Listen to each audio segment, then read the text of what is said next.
Hello, good evening. कैसे आप सभी लोग? आई होप सब एकदम बढ़िया होंगे और मस्त तरीके से अपनी पढ़ाई कर रहे होंगे। अब आप नहीं करोगे तो फिर कौन पढ़ाई करेगा, क्योंकि आपका एग्जाम तो पास आने वाला है। 2 महीने बच्चा है दिसंबर वालों, तो लग जाओ अपना कैडे होके पढ़ने लग जाओ। ठीक है। तो भाई हम क्या कर रहे थे? हम पढ़ रहे थे बीपीएससी 111 और 12। तो बीपीएससी 112 का मैंने आपको यूनिट 1 करा दिया है और आज हम यूनिट सेकंड पे आने वाले हैं। तो थोड़ा-सा अपनी मेमोरी को पीछे की तरफ लेकर जाओ, दिमाग की जो आपकी मेमोरी है, उसको पीछे लेकर जाओगे तो पहले यूनिट पे हमने ब्राह्मणिक ट्रेडिशन के बारे में जाना था। जाना था या नहीं जाना था? अब जिसने नहीं देखा होगा वो बोलेगा नहीं जाना था और जिसने देखा होगा वो बोलेगा मैम जाना था। जिसने भी जाना था तो अच्छी बात है और जिसने भी नहीं जाना है तो भाई जान लो, अच्छी बात होगी आपके एग्ज़ाम के लिए, ठीक है? तो वरना रोते रहना अगर क्वेश्चन आ गया तो। तो ब्राह्मणिक ट्रेडिशन के बारे में मैंने आपको बताया था क्या होता है। तो आज हम एक नए ट्रेडिशन के बारे में जानेंगे जिसका नाम है श्रमानिक ट्रेडिशन। अब 90 या 80% आई गेस से स्टूडेंट होंगे, वो बोलेंगे अरे मैम क्या बोल दिया, हमको तो इसके बारे में कुछ पता ही नहीं है। ब्राह्मणिक ट्रेडिशन के बारे में कहीं से ना कहीं से तो कान में आवाज आ ही जाती थी। बचपन से लेकर अब तक तो एक दो बार तो नाम सुन ही रखा था कि ब्राह्मणिक ट्रेडिशन क्या होता है, लेकिन ये तो कभी नहीं सुना। ये क्या पढ़ाने वाले हो, क्या होने वाला है? दिमाग के अपने थोड़े इस क्वेश्चन को, उथलते हुए क्वेश्चन को रोको, क्योंकि आपने 80 या 90% लोग जो बोल रहे हैं हमको नया लग रहा है, उन लोगों ने कभी ना कभी इस ट्रेडिशन के बारे में सुना है। ठीक है जी। तो ये नया टॉपिक नहीं है, बस नाम इसका नया है। आपको नाम थोड़ा सा अलग लगने वाला है, हटके लगने वाला है, लेकिन ये ट्रेडिशन के बारे में आपने कहीं ना कहीं सुना है। ठीक है। तो श्रमानिक क्या होता है पहले हम इसके बारे में जानेंगे और फिर इस ट्रेडिशन को स्टडी करेंगे। ठीक है जी। तो क्या होता है, अगर आप गूगल बाबा के पास जाओगे वो तो आपको थोड़ा सा इंफॉर्मेशन देंगे किसके बारे में, श्रमानिक ट्रेडिशन के बारे में। तो हमने गूगल बाबा से ही निकाला हुआ है। तो सामानिक का मतलब क्या होता है? सामानिक एक ट्रेडिशन है। क्या है? जैसे हमारा ब्राह्मणिक एक ट्रेडिशन था, ऐसे एक सामानिक क्या है? एक ट्रेडिशन है। ये किसके अगेंस्ट ये ट्रेडिशन है? ये है ब्राह्मणिक ट्रेडिशन के अगेंस्ट। जैसे सोशलिज्म किसके अगेंस्ट था? लिबरलिज्म के अगेंस्ट था। तो ऐसे ब्राह्मणिक ट्रेडिशन किसके अगेंस्ट है? सॉरी, सामानिक ट्रेडिशन किसके अगेंस्ट है? ब्राह्मणिक ट्रेडिशन के अगेंस्ट। अच्छा, जब आपने ब्राह्मणिक ट्रेडिशन को जाना तो ब्राह्मणिक, आपको पहले ये पता होना चाहिए ब्राह्मण कौन होता है ना? आपने पूरा ट्रेडिशन पढ़ लिया लेकिन आपको ब्राह्मण के बारे में नहीं पता, तो फिर क्या ही। अरे स्टार्टिंग में जब इंट्रोडक्शन पढ़ रहे थे कि इसका ब्राह्मणिक नाम कैसे पड़ा, क्योंकि इसने जो ब्राह्मण ट्रेडिशन है वो किसने बनाया था? ब्राह्मण्स ने कंपोज किया था, इसलिए हम उसको ब्राह्मणिक ट्रेडिशन बोलते हैं। तो पूरा हमको ब्राह्मण्स का समझ में आया, ब्राह्मण कौन होता है। लेकिन ये सरमाना कौन होता है? सरमाना, श्रमाना कौन होता है? तो श्रमाना वो लोग होते हैं जो एस्थेटिक लाइफ जीते हैं। एस्थेटिक लाइफ मतलब बढ़िया वाली लाइफ ना ना ना ना, जो त्याग वाली लाइफ जीते हैं, जो बिल्कुल त्याग देते हैं कि अब हमारा कोई फैमिली नहीं, हमारा किसी से कोई रिश्ता नहीं, अब तो हम पहाड़ों में रह के या जंगलों में रह के अकेले क्या करेंगे? ध्यान लगाएंगे और अपना क्या करेंगे? एनलाइटमेंट की प्राप्ति करेंगे, ज्ञान की प्राप्ति करेंगे। जो लोग ऐसी जिंदगी जीते हैं उनको श्रमाना बोलते हैं। ठीक है। ब्राह्मण किसको बोलते हैं वो मैंने आपको बता दिया था। श्रमाना किसको बोलते हैं? जो एक एस्थेटिक लाइफस्टाइल जीते हैं। ठीक है। इनका बड़ा ही पर्पस होता है कि हमको ज्ञान की प्राप्ति करनी है। ये सब इनका बहुत मकसद होता है, एक बहुत बड़ा पर्पस होता है। अक्सर हम समानव उन लोगों को बोलते हैं जो मॉन्क्स होते हैं। मॉन्क्स को ही हम अक्सर क्या बोलते हैं? श्रमाना बोलते हैं। ठीक है जी। ब्राह्मण सब किसको बोलते हैं? जो पूजा वगैरह करते हैं, पुजारी वगैरह। तो श्रमाना किसको बोलते हैं? जो एक त्याग वाली लाइफ जीते हैं। अक्सर मॉन्क को हम क्या बोलते हैं? श्रमाना बोलते हैं। तो आज से आपके से कोई पूछने लगे कि भाई श्रमाना कौन होता है, तो ये मत बोलना कि यार ये क्या बोल दिया, ये तो कान से ऐसे गया कि कभी सुना ही नहीं है बचपन से। ना ना ना ना ना, सुना है, मेरे मुंह से सुना है। ठीक है। इस ट्रेडिशन की बात करते हैं तो ये सामानिक ट्रेडिशन कोई नया ट्रेडिशन नहीं है। इसके अंदर आता है जैनिज्म, बुद्धिज्म। ठीक है। जाना है ना? अरे भाई, जैनिज्म और बुद्धिज्म के बारे में तो आपने कभी ना कभी तो सुन ही रखा होगा और काफी लोगों को इसके बारे में पता भी होगा। जिसको नहीं पता है उनको आज पता चल जाएगा। तो यही है हमारा सामानिक ट्रेडिशन। ठीक है जी, जो त्याग वाली लाइफ के बारे में बात करते हैं। सामाजिक ट्रेडिशन क्रिटिसाइज करते हैं वर्ण सिस्टम को, ब्राह्मणिक सुप्रीमेसी को और एनिमल के सेक्रीफाइसेस को, कि जिसमें हम एनिमल को सेक्रीफाइस करते हैं, ब्राह्मण अपने आप को सुप्रियर मानते हैं किसके अंदर, वर्ण सिस्टम के अंदर। तो इस चीज को ये क्या करते हैं, क्रिटिसाइज करते हैं। तो ये सारी चीजें हम डिटेल में पढ़ने वाले हैं, कैसे क्रिटिसाइज करते हैं उसके बारे में। ठीक है, तो आपको समझ में आया ब्राह्मणिक ट्रेडिशन क्या, सॉरी सामाजिक ट्रेडिशन क्या होता है। आगे से कोई दिक्कत परेशानी नहीं बनाने का है, ठीक है। आगे चलते हैं इस चैप्टर के बारे में। तो भाई ये यूनिट के अंदर कौन कौन से टॉपिक है जिसके बारे में हमने को पढ़ने का है। तो जैसा फॉर्मेट आपका ब्राह्मणिक ट्रेडिशन का था, सेम ऐसा ही सामानिक ट्रेडिशन का है। पहले तो आप इंट्रोडक्शन में पढ़ोगे जैनिज्म के बारे में और बुद्धिज्म के बारे में, देन उसके बाद आप कुछ प्रॉब्लम्स के बारे में जानोगे। जैसे हमने देखा था कि जब हम ब्राह्मणिक ट्रेडिशन को अगर पढ़ते हैं तो कौन कौन सी प्रॉब्लम हमारे सामने आएगी। तो ऐसे ही इसके अंदर कुछ प्रॉब्लम्स देखेंगे कि अगर आप इस सामाजिक ट्रेडिशन को स्टडी करते हो, पढ़ते हो, तो इसके अंदर आपको ये प्रॉब्लम आने वाली है। पूरा मतलब थोड़ा बहुत काफी हद तक सेम सेम है दोनों का प्रॉब्लम, वो हम आगे डिस्कस करने वाले हैं। सामाजिक ट्रेडिशन को माना जाता है कि बुद्धिज्म ट्रेडिशन के, बुद्धिज्म क्यों यार, ब्राह्मणिक ट्रेडिशन के क्या है, अगेंस्ट है। इसके बारे में देखेंगे कौन कौन से कारण है, किस वजह से हम बोलते हैं कि ब्राह्मणिक ट्रेडिशन के अगेंस्ट है। इसके बेसिक कॉन्सेप्ट की बात करेंगे कि कौन कौन से इसके कॉन्सेप्ट है। जैसे हमने ब्राह्मणिक ट्रेडिशन के कुछ कॉन्सेप्ट की बात करी थी, सेम एज ऐसे ही। ठीक है जी। फिर ये जो नेक्स्ट टेबल आपको दिख रही है, ये हम कल पढ़ने वाले हैं, तो इसका भी मैं आपको कल डिस्कस करूंगी। तो आज हम 3 टॉपिक करने वाले हैं और तीनों टॉपिक को आपको कान खोल के और दिमाग को खोल के बिल्कुल मेरे को सुनने का है। ठीक है, ऐसे कान के ऊपर से दिमाग के ऊपर से नहीं जाने की कोई भी बात है। बड़े ध्यान से सुनोगे तो बहुत अच्छे से समझ में आएगा। लिटरली मैं इतना इजी बना के लेकर आई हूँ, मेरे को कम से कम आधे घंटे से, आधे घंटे नहीं 1 घंटे से भी ज्यादा हो गया बैठे बैठे। बट ठीक है, ये अगर तुम लोगों ने मेरे को अच्छे से सुन लिया तो तुम्हारा कोई डाउट नहीं रहने वाला, तुमको कोई ऐसी चीज नहीं छोड़ने वाली जो तुमको समझ में नहीं आएगा, और बिल्कुल एकदम क्लियर हो जाने का है। ठीक है, समझने का है और सुनने का है अच्छे से। ठीक है, तुम्हारा एक काम है बस कान लगा के और दिमाग को लगा के सुनने का है बस। ठीक है, तो स्टार्ट करते हैं हम अपने इस यूनिट को। स्टार्ट करते हैं इंट्रोडक्शन से। तो इंट्रोडक्शन क्या बोलता है, इंट्रोडक्शन बोलता है जैनिज्म और बुद्धिज्म स्टार्ट होता है एक मूवमेंट की तरह। आप लोगों को पता है जैनिज्म और बुद्धिज्म क्या है, एक ट्रेडिशन है, एक रिलीजन है। ठीक है, एक रिलीजन है, एक ट्रेडिशन है। ठीक है जी। तो ये जो जैनिज्म और बुद्धिज्म जो रिलीजन है, ये स्टार्ट होता है एक मूवमेंट की तरह। अब मूवमेंट तो आप लोगों को पता ही होगा। अब ये मूवमेंट किसके अगेंस्ट था, ये था ब्राह्मणिक ट्रेडिशन के अगेंस्ट। ब्राह्मणिक ट्रेडिशन जो कि डोमिनेट कर रहा था 5th सेंचुरी बीसी के टाइम पे। ठीक है, उसके अराउंड क्या कर रहा था, ये डोमिनेट कर रहा था। इस ट्रेडिशन को एक मतलब अपोज करते हुए या चैलेंज करते हुए ये दो ट्रेडिशन सामने आते हैं, बुद्धिज्म और जैनिज्म। ये रिजेक्ट करते हैं ब्राह्मणिज्म को। बुद्धिज्म और जैनिज्म दोनों वैदिक ब्राह्मणिक ट्रेडिशन को क्या करते हैं, अपोज करते हैं, जो कि उस टाइम पे अफगानिस्तान, ईस्टर्न अफगानिस्तान और अपर गंगा वैली के एरिया में फैला हुआ था। मतलब ब्राह्मणिक ट्रेडिशन यहाँ पे क्या कर रहा था, डोमिनेंस कर रहा था। तो इसको ये क्या करते हैं, अपोज करते हैं। जैनिज्म और बुद्धिज्म का ओरिजिन कहाँ से हुआ है, इनका जो ओरिजिन है वो कुशाला, मगधा, आज के टाइम बिहार और यूपी वाले एरिया से हुआ है, जहां पे इन्होंने अपनी टीचिंग भी दी है। ये हम कौन से टाइम की बात कर रहे हैं, मतलब किस टाइम की ये बात चल रही है। तो स्टीवन कॉलिन एक स्कॉलर थे, वो बताते हैं कि जो बुद्धा है वो 5th सेंचुरी के या 4th सेंचुरी के अराउंड, 5th या 4th सेंचुरी बीसी के अराउंड क्या कर रहे थे, अपनी टीचिंग दे रहे थे, या उनकी लाइफ थी उस टाइम पे, उनका पूरा ये ट्रेडिशन निकल के आता है। ठीक है, इस टाइम पे क्या था, इस टाइम पे ब्राह्मणिज्म काफी ज्यादा पॉपुलर था रूरल एरिया में। तो गांव वाले इलाकों में ब्राह्मणिज्म काफी ज्यादा पीक पर था, बहुत पॉपुलर था। लेकिन उस टाइम पे छोटी छोटी सिटीज भी बनने लगी थी और वहां पे नए नए आइडियाज एमर्ज हो रहे थे।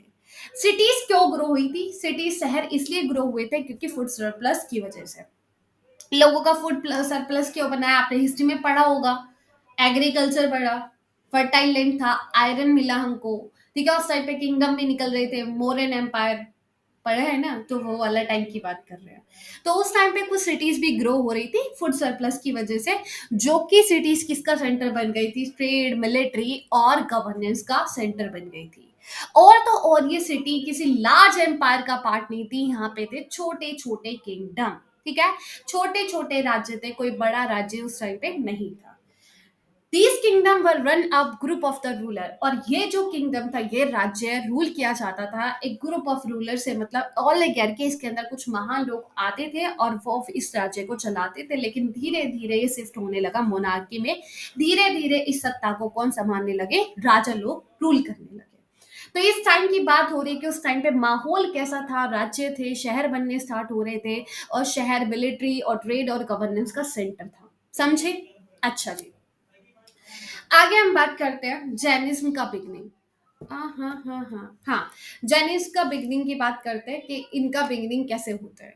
तो महावीरा फाउंडर है किसका, जैनिज्म का। महावीरा, आपने इनका नाम सुना होगा। महावीरा क्या थे, फाउंडर थे जैनिज्म का। ये 24 तीर्थंकर थे। तीर्थंकर कौन होते हैं, एक स्पिरिचुअल टीचर होते हैं। ठीक है, जैसे आप मैम बोलते हो, अपना गुरु बोलते हो, ऐसे तीर्थंकर एक स्पिरिचुअल टीचर को बोला जाता है। ये 24 तीर्थंकर थे किसके अंदर, जैनिज्म ट्रेडिशन के अंदर।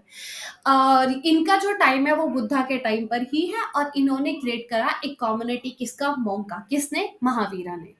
इनके टाइम पे जो जेनियस था वो दो सेक्ट पे क्या हो गया, डिवाइड हो गया, स्प्लिट हो गया, टूट गया। एक श्वेतांबर्स और दूसरा दिगंबर्स। श्वेतांबर्स वो लोग थे जो व्हाइट कपड़े क्या करते थे, वियर किया करते थे, और दिगंबर्स वो लोग थे जो क्या करते थे, बिना कपड़ों के अपना ध्यान लगाते थे। ठीक है, त्याग वाली लाइफ जीते थे। और भी कुछ थिंकर्स है जैसे जीना सिन्हा और हेमा चंद्रा और सोमदेवा, जिन्होंने जैन की पॉलिटिकल और फिलोसफिकल आइडिया को क्या करा, डेवलप करा। अब हम जानते हैं बुद्धिज्म ट्रेडिशन के बारे में। बुद्धिज्म क्या है, इसको डेवलप किया गया था तीन मेन ट्रेडिशन के अंदर। बुद्धिज्म के अंदर अगर आप बुद्धिज्म ट्रेडिशन को पढ़ते हो तो इसके अंदर तीन ट्रेडिशन हमको देखने के लिए मिलते हैं। पहला है त्रिवेदा। त्रिवेदा इसका सबसे पुराना क्या है, ओल्डर फॉर्म है बुद्धिज्म ट्रेडिशन का। ये मेनली फैला हुआ है श्रीलंका, थाईलैंड और ब्रह्मा मतलब आज का म्यांमार और कंबोडिया। ठीक है, तो ये त्रिवेदा जो सबसे पुराना इस ये ट्रेडिशन है, फॉर्म बोल सकते हैं बुद्धिज्म का। ये फैला हुआ है श्रीलंका, थाईलैंड, म्यांमार और कंबोडिया। इसके अंदर आती है त्रिपिटिका। पहला तो त्रिपिटिका जिसके अंदर बुद्धा की टीचिंग और मॉन्क्स के लिए रूल वगैरह लिखा हुआ है कि मॉन्क्स को ऐसा लाइफ जीना है, इनको ये इस टाइम खाना, मतलब इतना खाना खाना है, ऐसे रहना है, ये सारी चीजें। अगर आप मॉन्क बनना चाहते हो तो उसके लिए रूल्स लिखा हुआ है। जताका जो कि स्टोरीज लिखी हुई है बुद्धा की पास्ट लाइफ के बारे में बताया हुआ है, किसके अंदर, जताका के अंदर। तो ये किसके अंदर है, त्रिवेदा ट्रेडिशन के अंदर है। दूसरा आता है महायाना। महायाना को हम ग्रेट व्हीकल और न्यू फॉर्म भी बोलते हैं, किसका, ब्राह्मणिक ट्रेडिशन का। ये फैला हुआ है चाइना, जापान और कोरिया के अंदर। फिर है थर्ड है विजयराना। वज्रयाना। वज्रयाना एक तांत्रिक बुद्धिज्म ट्रेडिशन है। ये प्रैक्टिस किया जाता है तिब्बत, भूटान और नेपाल के अंदर, और ये फोकस करता है मेडिटेशन के ऊपर, कि आप मेडिटेशन करो और हील करो, और सोशल चेंज के ऊपर ये क्या करते हैं, फोकस करते हैं। ठीक है, तो इन चीजों के ऊपर कौन फोकस करता है, वज्रयाना। तो हमने जाना जो बुद्धिज्म है उसके अंदर तीन क्या है, तीन सेक्ट है। पहला तो त्रिवेदा, दूसरा है महायाना और वज्रयाना। त्रिवेदा जो बुद्धिज्म है था, त्रिवेदा, हाँ, एक बार आप देख लेना यार, प्रोनाउंस नहीं हो रहे हैं मेरे से। त्रिवेदा, त्रिवेदा जो भी है।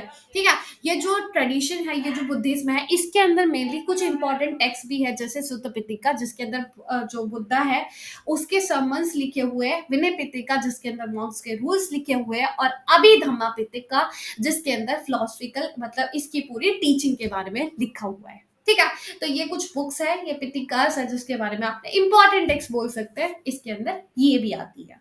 ठीक है जी, तो ये हमारा पूरा छोटा छोटा सा इंफॉर्मेशन हुआ जैनिज्म और बुद्धिज्म के बारे में। अब हम इसके बारे में कुछ प्रॉब्लम्स जानते हैं कि अगर आप इसको स्टडी करते हो, किसको, सामानिक ट्रेडिशन को, तो आपको कौन कौन सी सामना, तुम्हारे पास मतलब कौन कौन से चैलेंजेस आएंगे। ठीक है, कौन कौन सी कठिनाई का सामना करना पड़ सकता है। तो पहला तो भाई कोई कंफर्म नहीं है डेट, ये टेक्स्ट कब लिखे गए, सामानिक ट्रेडिशन कब लिखा गया, जैसे लोगों को पता नहीं था ऋग्वेदास वगैरह, ये वेदा वगैरह कब लिखा गया, कोई कंफर्म नहीं था। तो ऐसे स्कॉलर भाई उनको पता ही नहीं है कि कब लिखे गए थे, ये त्रिपिटिका जो है ये कब लिखी गई थी, लोगों को नहीं पता किस टाइम पे अराउंड, मतलब पूरा एग्जैक्ट टाइम किसी को नहीं मालूम। जतक स्टोरी, जो जतक की स्टोरी है, जो उसमें लिखा हुआ है, प्रीवियस लाइफ की जो स्टोरी है बुद्धा की, वो कनेक्ट की जाती है महिंद्रा की जर्नी से, जो कि श्रीलंका के अंदर है, 3rd सेंचुरी के टाइम पे थे। ठीक है।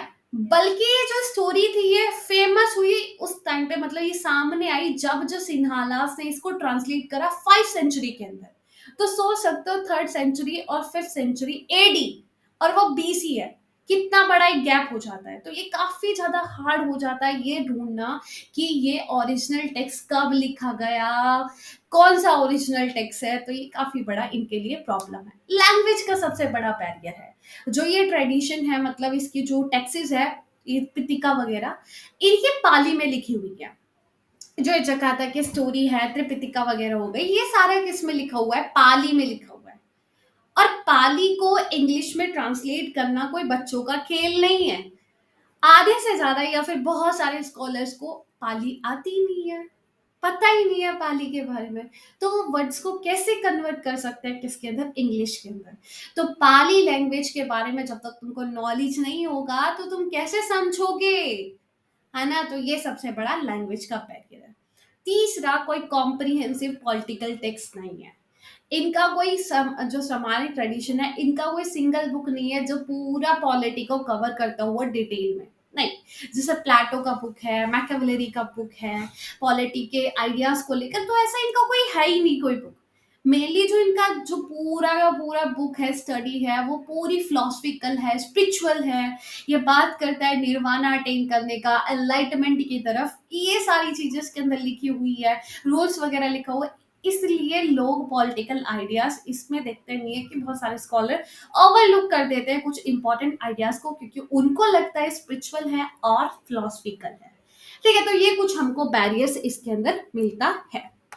अच्छा, हमने पहले ही जाना कि जो स्टमानिक ट्रेडिशन है ये बुद्धिज्म ट्रेडिशन के अगेंस्ट है, या फिर एक रिएक्शन है किसके अगेंस्ट, ब्राह्मणिक ट्रेडिशन के।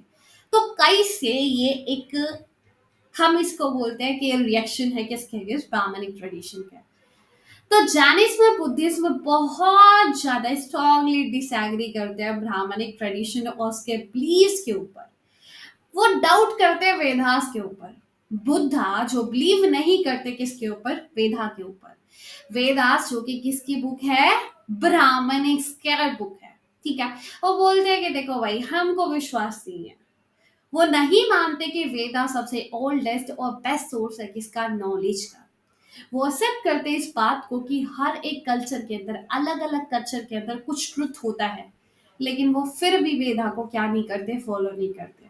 उनको ये बात भी मालूम है कि हाँ भाई, जो दूसरे रिलीजियंस हैं उनके अंदर सत्य है, लेकिन फिर भी वो विश्वास नहीं करते किसके ऊपर, या फिर फॉलो नहीं करते किसको, वेदास को। दूसरा, ये रिजेक्ट करते हैं भगवान के ऊपर बिलीव करना, रीबर्थ, तुम्हारा दोबारा से जन्म होगा, इस चीज के ऊपर बिलीव करना, और आइडल वर्शिप के ऊपर, जो तुम मूर्ति की पूजा करते हो, इस चीज को ये क्या करते हैं, रिजेक्ट करते हैं। बुद्धिज्म और जैनिज्म दोनों अगेंस्ट है ब्राह्मणिक्स के आइडियाज के। जैसे गॉड को लेकर आइडिया हो गया, साइकिल ऑफ रीबर्थ, तुम्हारा मरण और आज मतलब दोबारा से जन्म लेने का जो साइकिल है, इसके ऊपर ये विश्वास नहीं करते हैं। आइडल वर्शिप के ऊपर भी ये विश्वास नहीं, बोलते इसको बोलते हैं सुपरस्टिशन। क्या बोलते हैं, सुपरस्टिशन, कि ये तो भाई कोई सत्य नहीं है। और ये बातें भाई मैं नहीं बोल रही हूँ, तुम लोग मेरे को कमेंट में बोलते हैं कि मैम ये कैसे कैसे। भाई देखो, मैंने नहीं बोला है, ये लिखा हुआ है, आप खुद लोग पढ़ सकते हो। ये बुद्धिज्म और जैनिज्म ट्रेडिशन का कहना है, ना कि मेरा कहना। ठीक है। तो पहली मैं आपको बता देती हूँ, और पहली मैंने आपको ब्राह्मणिक ट्रेडिशन के बारे में बोल दिया था। तो थोड़ा सा ना अपनी मेंटेलिटी को कंट्रोल करके रखो भाई, इतना भी नहीं सोचने का। आपको आंसर लिख के आना है, तो इतना ज्ञान रखो जो तुम्हारे पेपर में काम आए। तुमको कोई स्कॉलर नहीं बनना है, या तुमको कोई यहाँ पे आके किसी को क्रिटिसाइज या किसी को सपोर्ट करने की जरूरत नहीं है। मेरा कोई इंटेंशन नहीं है किसी भी ट्रेडिशन के अगेंस्ट आना है, किसी भी ट्रेडिशन को चैलेंज करना या उनको अपोज करना। ठीक है। तो पहले मैं आप लोगों को बता रही हूँ, जो भी कोई लिखने वाला है मैं सीधा ब्लॉक करके मारा हटा दूंगी। मैं सीन ही बिगड़ती आपसे ज्यादा। मैं यहाँ पे पढ़ाने के लिए आई हूँ, तो आप लोग पढ़ने के लिए आए हो। आपको जो समझ में आ रहा है ठीक है, नहीं आ रहा तो आपके पास गूगल है, पीडीएफ आपके सामने है, खुद से पढ़ के समझ लो। लेकिन ये बकवास करना मेरे सामने बिल्कुल नहीं चलेगा। आगे बात करते हैं Jainism believe in every person soul could become the perfect and soul separate from each other ना ना ना ना। देखो भाई, इनका कहने का मतलब है कि जो गॉड है, रिबर्थ है, आइडियल वर्शिप है, इस चीज के ऊपर बिलीव ही नहीं करते। तो ये बिलीव नहीं करते, तो इनका अपना खुद का फिलोसफी है कि जो सोल है वो सेपरेट है। और ये आपका कनेक्ट है किसके, आपके पास्ट एक्शन से। ये किसका कहना है, जैनिज्म में कहना है। अब बुद्धिज्म भी बोलते हैं इस चीज के ऊपर, वो बिलीव नहीं करते कि तुम्हारा जो सोल है वो दूसरा जन्म लेगा और फिर वो वहां पे कनेक्ट होगा। बोलते हैं ऐसा कुछ नहीं है। तो इन दोनों का कहना बिल्कुल अलग अगल अलग है। अपोज्ड ऑफ कास्ट सिस्टम, दोनों के दोनों कास्ट सिस्टम को क्या करते हैं, अपोज करते हैं। जैनिज्म और बुद्धिज्म एग्री नहीं करते किससे, कास्ट सिस्टम से। वर्ना सिस्टम से ये दोनों एग्री नहीं करते हैं, बोलते हैं सिस्टम अनफेयर है और ये कहीं ना कहीं पर्सनल फ्रीडम को अलाउ नहीं करते हैं। ठीक है। चैलेंज द ब्राह्मणिक पावर, जो ब्राह्मण्स की पावर है उसको वो क्या करते हैं, रिजेक्ट करते हैं। जो इतना बड़ा स्टेटस ब्राह्मण्स ने अपने आप को दे रखा है वर्ना सिस्टम में, मतलब अपने आप को सबसे ऊपर रखा हुआ है, इस चीज को ये लोग क्या करते हैं, रिजेक्ट करते हैं। और कहीं ना कहीं काफी ज्यादा रिस्पेक्ट करते हैं क्षत्रियास की, वॉरियर्स की, और ब्राह्मण्स को ही चैलेंज करते हैं उनके डोमिनेंस को। जैनिज्म और बुद्धिज्म दोनों के दोनों अगेंस्ट है किसके, एनिमल सेक्रीफाइस के, ह्यूमन सेक्रीफाइस के। ठीक है। बलि देना एक जानवर की, एक इंसान की, उस चीज के क्या है, अगेंस्ट है। जो कि पार्ट है ब्राह्मणिक रिचुअल्स का। दोनों बोलते हैं ये काफी ज्यादा क्रूएल है, अननेसेसरी है, इस चीज की जरूरत ही नहीं है कि तुमको बलि देना पड़े या फिर किसी का सेक्रीफाइस करना पड़े। दोनों के दोनों प्रमोट करते हैं अहिंसा को, नॉन वायलेंस को। ठीक है। वो बोलते हैं कि हमको अवॉइड करना चाहिए, कि हमको छोटे छोटे जानवर जैसे जम्स हो गया, कोई कीड़ा मकोड़ा हो गया, उन लोगों को भी हम क्या ना करें, मारे ना। ठीक है। तो ये दोनों का फिलॉसफी है जो कि अगेंस्ट बनाता है या फिर अलग बनाता है ब्राह्मणिक ट्रेडिशन से। तो इसलिए इसको हम क्या बोलते हैं, अगेंस्ट बोलते हैं ब्राह्मणिक ट्रेडिशन के। ठीक है। अब हम कंक्लूजन में सेम वही लिखा होगा, तो आपके लिए कंक्लूजन। अब हम इसका बेसिक कॉन्सेप्ट पढ़ने वाले हैं कि जो जैनिज्म और बुद्धिज्म है इनका बेसिक कॉन्सेप्ट क्या है। तो बुद्धिज्म का चार नोबल ट्रुथ है। क्या है, फोर नोबल ट्रुथ है बुद्धिज्म का। जो बुद्धा है वो इंपॉर्टेंस देते हैं मेटाफिजिकल क्वेश्चन का, रियलिटी क्या है नेचर का, ये क्वेश्चन के ऊपर वो जोर देते हैं। लेकिन वो बोलते हैं भाई ये क्वेश्चन इंपॉर्टेंट नहीं है कि नेचर का क्या रियलिटी है। इंस्टेंट वो फोकस करते हैं कि देखो आपको एक सिंपल और मोरल लाइफ जीनी चाहिए जो कि चार नोबल ट्रूथ के ऊपर बेस्ड होनी चाहिए। सादा जिंदगी जियो, और ये जिंदगी आपके चार सत्य नोबल ट्रूथ के ऊपर बेस्ड होनी चाहिए। कौन कौन से वो चार नोबल ट्रूथ है। पहला तो जिंदगी भरी हुई है सफरिंग से। बोलते हैं जिंदगी के अंदर दुख ही दुख, दुख दुख दुख दुख दुख भरे हुए हैं। एक काहे दुख खत्म नहीं होते भैया। बोलते हैं जिंदगी तुम्हारी दुखों से भरी हुई है। ये सफरिंग क्यों है, ये सफरिंग है हमारी डिजायर की वजह से, हमारी इच्छाओं की वजह से। हम ये चाहते हैं हम वो भी कर ले, वो भी पाले, ये भी ले ले, वो भी ले ले, और जब हमको वो चीजें नहीं मिलती तो हमको मिलता है दुख। तो इसलिए हमको लगता है कि हमारी जिंदगी में दुख भरा हुआ है। तो बोलते हैं कि देखो आपकी जिंदगी में दुख ही दुख है, और ये दुख किस कारण की वजह से, आपकी डिजायर की वजह से। अगर आप इस दुख से दूर जाना चाहते हो, इसको एंड करना चाहते हो, तो इनको छोड़ दो, अपनी डिजायर को छोड़ दो। अपना इच्छा ही मत रखो कि मेरे को ये चाहिए, मेरे को धन चाहिए, मेरे को पैसा चाहिए। इन सब से निकल जाओ, मोह माया से निकल जाओ, डिजायर को छोड़ दो। तभी तुम इस दुख से बाहर निकल पाओगे। तो क्या करने का है फिर, तो जिंदगी में बैठ के चने चावेंगे, नहीं नहीं नहीं। तुमको निर्वाणा प्राप्त करना है, और निर्वाणा तुमको मिलेगा एट फोल्ड पाथ पे। अब ये एट फोल्ड पाथ कौन से, इसके बारे में आपको बताने वाली हूँ, तो थोड़ा रुकने का है। तो साल्वेशन मतलब निर्वाणा आपको मिलेगा एट फोर पाथ पे। एट फोर्थ पाथ ये रहे। पहला तो राइट व्यू, आपका जो व्यू होना चाहिए वो एक राइट होना चाहिए। आपका इंटेंशन राइट होना चाहिए। राइट स्पीच, बोल रहे हो अच्छा बोलो, किसी को बुरा ना बोलो। राइट एक्शन, जो भी कर्म कर रहे हो अच्छा कर्म करो। राइट लाइवलीहुड, जिंदगी अच्छी जियो, बेकार घोटेलेबाजी वाली लालच वाली वो जिंदगी ना जियो भाई। राइट एफर्ट, अगर आप एफर्ट कर रहे हो कुछ पाने का तो वो राइट होना चाहिए। Right mindfulness, right concentration. ठीक है। तो अगर आप इस एट फोर्थ पाथ पे चलोगे तो आप निर्वाणा को क्या कर लोगे, अटेन कर लोगे। ये किसका कहना है, बुद्धिज्म ट्रेडिशन का कहना है कि आप साल्वेशन प्रोवाइड करो, निर्वाणा एनलाइटमेंट वो आपको मिलेगा कब, जब आप इन एट फोल्ड पाथ को क्या करोगे, इनकी तरफ चलोगे, या तभी आपको क्या मिलेगा, साल्वेशन मिलेगा। बुद्धिज्म जो है वो बिलीव करते हैं कि जो लाइफ है वो फॉलो करती है नेचुरल लॉ को। जो जिंदगी है वो नेचुरल लॉ के बेस पे चलती है, यहाँ पे कोई स्पेस नहीं है किसी डिवाइन इंटेंशन के। ठीक है जी। आगे देखते हैं। आगे हम बात करते हैं किसका, प्रिंसिपल ऑफ एग्जिस्टेंस। बुद्धिज्म जो ट्रेडिशन है इनका कौन से सब प्रिंसिपल है जिसके बेस पे एग्जिस्ट कर रहे हैं। तो इनका कुछ फंडामेंटल प्रिंसिपल है। पहला है अनिका, इम्प्रमनेंस। इम्प्रमनेंस क्या होता है कि कुछ भी चीज परमानेंट नहीं है। तुम्हारी लाइफ में अगर तुम्हारे मुंह पे पिंपल निकल गया है ना, तो भाई उसको लेकर परेशान मत रहो कि मेरा फेस तो सुंदर नहीं दिख रहा। ना ना ना ना, वो एक दो हफ्ते बाद या एक महीने बाद अपने आप ठीक हो जाएगा। अगर लाइफ में दुख है तो ये मत रखो कि मेरी ही लाइफ में दुख है। वो कुछ टाइम बाद कुछ भी हुआ है सब सही हो जाएगा। तो लाइफ जो है ना वो चेंज होती है और कंटिन्यूअसली चेंज होती ही रहती है। कुछ भी परमानेंट नहीं है लाइफ में। दूसरा बोलते हैं नो सेल्फ, कि कोई सेल्फ नहीं है, मतलब तुम्हारा कोई परमानेंट आइडेंटिटी नहीं है। तुम्हारा हमेशा आइडेंटिटी चेंज होता रहेगा। तो जो सेल्फ है ना, जो रियल सेल्फ है वो कभी चेंज नहीं होता, लेकिन जो तुम्हारा आइडेंटिटी है वो धीरे धीरे चेंज होता रहेगा और लाइफ में हर एक चीज चेंज हो जाएगी। सफरिंग बोलते हैं पूरी जिंदगी दुखों से भरी हुई है। वो क्यों, क्योंकि लाइफ में चेंज होते रहते हैं और चेंज होता रहता है तो हमको दुख होता है कि ये कैसे हो गया, हमने तो ऐसा काम किया था, ये कैसे उल्टा हो गया। लेकिन कुछ परमानेंट नहीं होता ना, हमने अपने आप को अटैच करके रखा है। तो इन सबको अटैचमेंट को दूर करो, इन अटैचमेंट से दूर रहो, अपने आप को अटैच मत रखो किसी भी चीज से।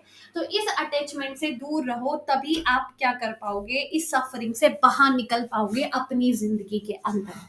तो ये इनके कुछ प्रिंसिपल है। पहला तो कुछ भी परमानेंट नहीं है, कंटिन्यूअसली सारी चीजें चेंज होती ही रहती है। अनचेंजिंग सेल्फ, अनचेंजिंग सेल्फ मतलब तुम्हारा जो सेल्फ है वो अनचेंजिंग है। एक सेकंड भाई, एक सेकंड, एक सेकंड। हाँ भाई, कहाँ पे थे हम? तो हम प्रिंसिपल की बात कर रहे थे कि जो बुद्धिज्म है उसका एग्जिस्टेंस का कौन कौन सा प्रिंसिपल है। तो हमने कौन कौन सा प्रिंसिपल देख लिया था। एक सेकंड भाई, यार पूरा फ्लो खराब करा दिया, सॉरी यार। प्रिंसिपल ऑफ एग्जिस्टेंस, तो तीन प्रिंसिपल हमने देखा था कि भाई सब चीज चेंज होता है, कंटिन्यूअसली चेंज होता ही रहता है, और कोई हमारा मतलब अनचेंजिंग सेल्फ है बस। ठीक है। और पूरा लाइफ दुखों से भरा हुआ है। तो इस दुख ये क्यों है, क्योंकि लाइफ तो चेंज होती रहती है और चेंज को देखकर हम डर जाते हैं, दुख हो जाते हैं, और हमने अपने आप को पूरा अटैच करके रखा है अपनी डिजायर से। ठीक है। तो तभी हम इन सब से बच सकते हैं। इनका थ्योरी है कर्मा का। जैनिज्म और बुद्धिज्म में दोनों इंपॉर्टेंस देते हैं थ्योरी ऑफ कर्मा के ऊपर, कर्म की थ्योरी पर, कि जो आप करोगे वही आप भरोगे। तो मतलब कल जो आज जो आप कर रहे हो कल आपको वही भरना है। तो अच्छे कर्म करोगे तो कल भी आपका अच्छा ही होगा, अगर बुरे कर्म करोगे तो बुरा ही होगा कल। ठीक है। तो फ्यूचर जो रीबर्थ है वो आपका डिटरमाइन करता है कि आप अब क्या कर रहे हो। अगर आप अब बैठ के मौज मस्ती कर रहे हो तो कल फिर आपको कुछ नहीं मिलने वाला। अगर आज मेहनत करोगे तो उसका फल भी मिल जाएगा। और ये बोलते हैं कि देखो भाई, जो लिबरेशन, अगर तुम इस जन्म आमरण सॉरी जन्म मरण की इस साइकिल से बचना चाहते हो, निकलना चाहते हो, तो वो आपको अपने पर्सनल एफर्ट से मिलेगा, निर्वाणा प्राप्त करने से। मोक्ष अगर आपको चाहिए ठीक है, आपको दोबारा से फिर एक जिंदगी नहीं चाहिए। आपको इस मरण और जन्म की इस पूरी साइकिल में से निकलना है, तो वो आपको कैसे प्राप्ति होगी? अपने खुद के पर्सनल एफर्ट से। और वो आप अगर अपने कर्म अच्छे रखोगे तो वो भी आपको मिल सकता है। समझे? तो ये इनका थ्योरी है किसका? कर्मा का। जो बुद्धिज्म है वो मध्य मार्ग को क्या करते हैं? प्रमोट करते हैं कि भाई देखो, आपको क्या करना है, एक बैलेंस बना के रखना है सेल्फ इंडल्जेंस में और एस्टिसिज्म में। बोलते हैं कि आप अपने आप को इतना भी मोहित मत रखो कि पूरा अपनी लाइफ में इच्छाओं से भरे हुए हो। तुम्हारा मन करता है खाने का, तो कोई टाइम ही नहीं देखते, खाना खाने लग जाते हो। पिज्जा खाने का मन कर रहा है तो पिज्जा ऑर्डर कर लिया। तुमको शॉपिंग करना पसंद है तो दिन रात शॉपिंग कर रहे हो। नाचना पसंद है तो नाचे जा रहे हो। आहा आहा आहा। इच्छा के पीछे इतना भी मत भगो। अपने आप को थोड़ा कंट्रोल करो। एस्थीज्म, त्याग रखो, लेकिन ज्यादा भी त्याग मत करो कि तुमने सब त्याग दिया। तो इसके बीच में एक बैलेंस बना के रखना है। ठीक है।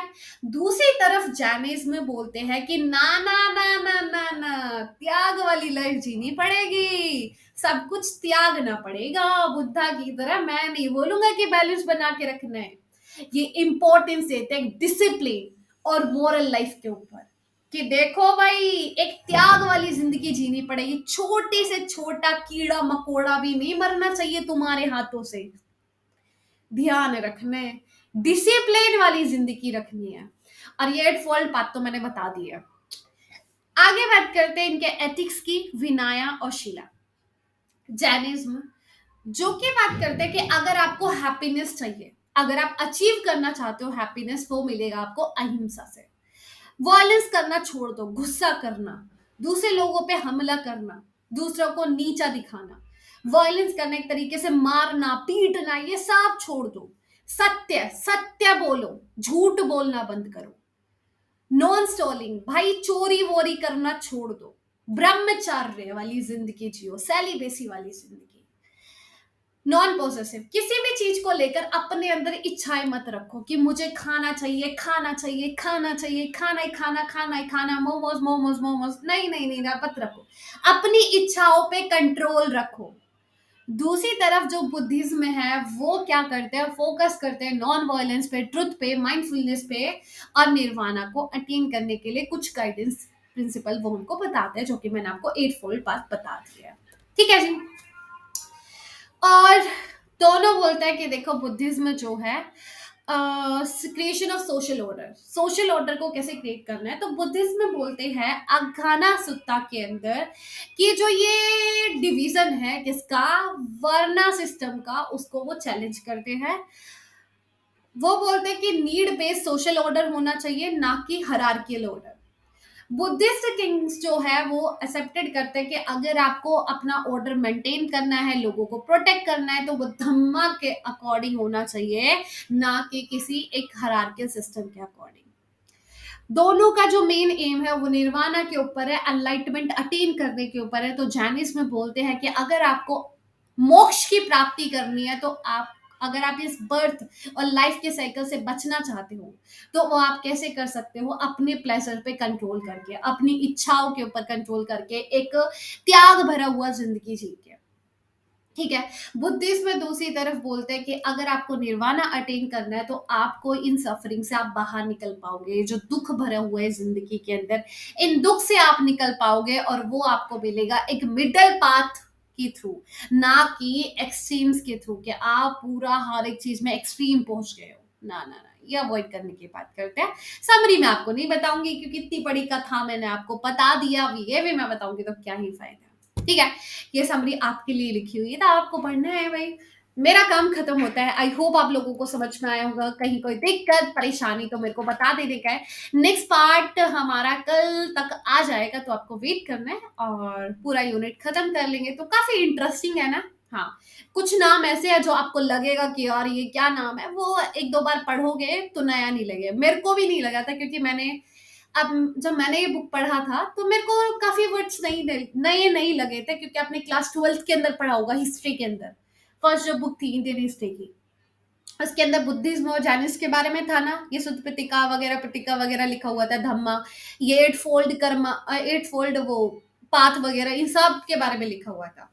तो वो चीजें नहीं है। अगर आपको नहीं लग रही है तो कोई बात नहीं, एक दो बार और पढ़ोगे तो कुछ नया नहीं लगेगा। ठीक है। और टेलीग्राम का लिंक आपको डिस्क्रिप्शन बॉक्स में मिल जाएगा, जहां पे आप इस पीडीएफ को डाउनलोड करके खुद से पढ़ सकते हो और अपना रिवाइज कर सकते हो।